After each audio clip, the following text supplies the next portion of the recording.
بسم اللہ الرحمن الرحیم۔ کل کی رات شب برات کی رات ہے، اس وجہ سے شب برات کے متعلق میں چند باتیں آپ کے سامنے عرض کر دیتا ہوں۔ نمبر 1، پہلی بات یہ ہے کہ یہ رات عبادت کی رات ہے، اور 10 صحابہ اکرام سے ثابت ہے کہ وہ اس رات کے اندر عبادت کیا کرتے تھے، اور خیر القرون کے دور میں صحابہ اکرام، تابعین، تبع تابعین کے دور میں باقاعدہ اس رات میں عبادت کا اہتمام کیا جاتا تھا۔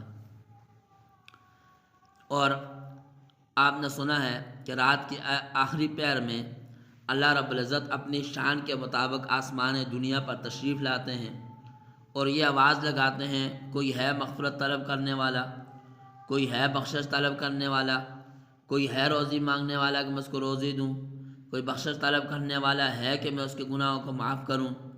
یہ آواز شب برات والی رات، جو کہ 15ویں شب ہوتی ہے، جو کہ ہمارے اب اس کے مطابق کل اتوار کی رات، یہ رات عبادت کی ہے، تو جیسے ہی غروب آفتاب ہوتا ہے اللہ پاک یہ آسمان دنیا پر اپنی شان کے مطابق تشریف لاتے ہیں اور یہ آواز لگانا شروع کر دیتے ہیں۔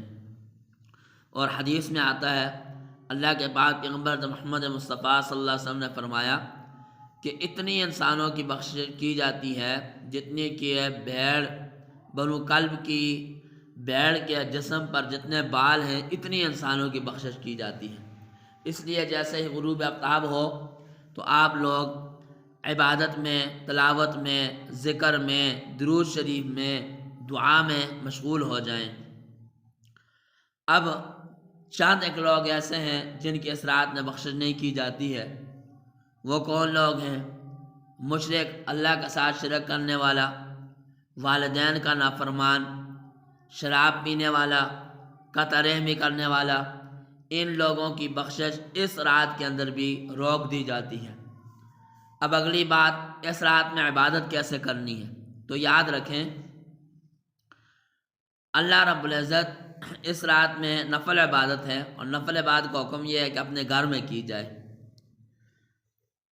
اب اس کی مثال یوں سمجھیں، جیسے ایک بادشاہ ایک آدمی کو کہتا ہے، آپ نے میرے پاس اکیلے آنا ہے، میں نے آپ کے ساتھ سرگوشی کرنی ہے، پورا لشکر لے کے چلا جائے تو اللہ پاک ناراض ہوں گے۔ یہی مثال ہے، اس رات میں نفل پڑھنے ہیں لیکن اکیلا پڑھنے ہیں، گھر میں پڑھنے ہیں۔ اب ہوتا کیا ہے، جو پورے سال نماز کے لیے نہیں آتے ہیں وہ اس رات میں آ جاتے ہیں لوگوں کو لے کر، اور مسجد میں صلاۃ و تسبیح کی جماعت کرتے ہیں۔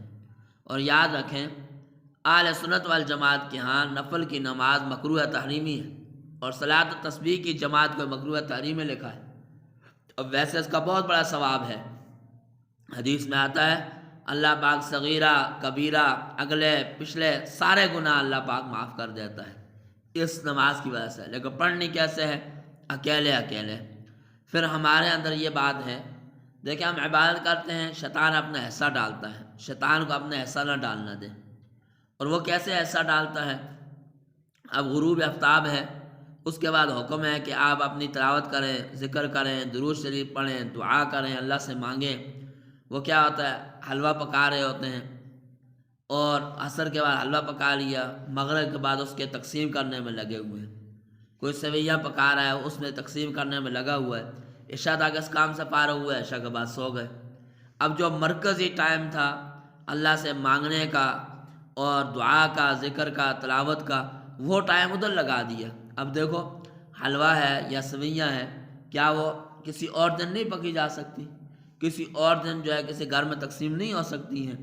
ہو سکتی ہیں۔ تو جب ہو سکتی ہیں تو ان کو چھوڑو، جو اصل کام ہے اس کے اندر مشغول ہو جاؤ، کہ وہ عبادت ہے، تاکہ جو کچھ مانگنا ہے اس رات میں ہم مانگیں۔ اس رات میں باقاعدہ موت، حیات، عزت، ذلت کا لکھ دیا جاتا ہے، پھر لیلۃ القدر میں باقاعدہ فرشتوں کے حوالے کر لیا جاتا ہے۔ تو یہ رات مانگنے کی ہے، اس رات ہم مانگیں۔ اللہ پاک ہم سب کو عمل کرنے کی توفیق عطا فرمائے۔